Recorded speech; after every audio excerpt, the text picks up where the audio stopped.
go to the Palio. How can you not go to the Palio in Siena? I wasn't expecting that. I mean, I knew it was going to be really high energy and intense and... Is the Palio just a horse race? No, absolutely not. The Palio, and that it's not just a horse race, it's an actual cultural phenomenon that it's very important to them, it's historical. No, the Palio was way more than a horse race. It was something that you can't even explain the way, like the emotion that the people from Siena have about the Palio. Like afterwards, once we saw like the winners and the losers, and just seeing the emotions on the people's faces of the people, you know, that lost, that were crying, and you know how happy the people that won were. Like it was just something that Americans couldn't even comprehend on how serious it is to the people of Siena, the Palio is. But to see how much it meant to them, that was just like, it kind of just blew my mind, because it's just, we don't have something like that. Like even how we are here with like sports and stuff, it's not that intense, but it was really cool. I'm really glad that we got to be there and see it. It's just such an experience. It's hard to describe because you're in the moment, yet you're kind of a spectator and you're not all there. I don't know how to explain, but it's a really good cultural experience.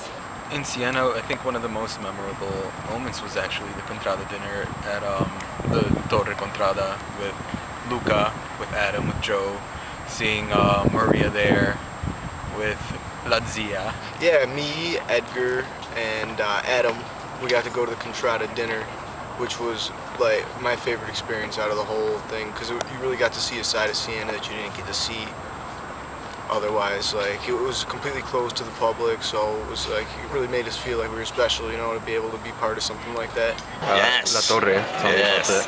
Dinner. It was magical. I was really excited that I got to go. Again, Luca, he hooked it up. Something you probably couldn't do just as a average tourist in Siena. All these people are together, but there's this unity in spite of the fact that there are over 2,000 people. Yeah, you're just there. Like you'll never get to know everybody, but it's just you feel like you're part of it. You're part of them. There were a lot of people. They were lining the streets like as far as you could see. It was something I'll probably never see again. It's really indescribable. You just gotta see it. You can take a ton of trips while you're there.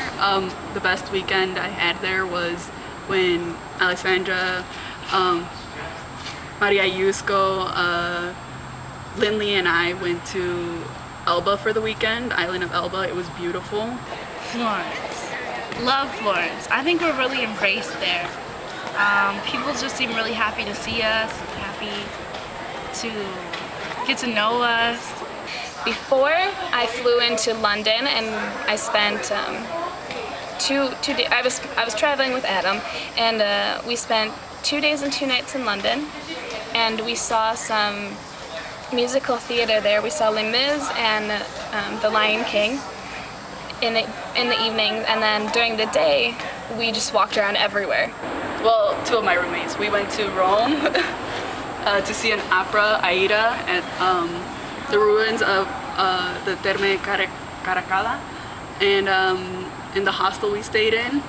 And then we went to Paris, had our feast by the Eiffel Tower, and then we made it to Rome, had the program. I explored a lot of Siena, so that was cool because I got to stop at places and take my time and look and just embrace the whole experience.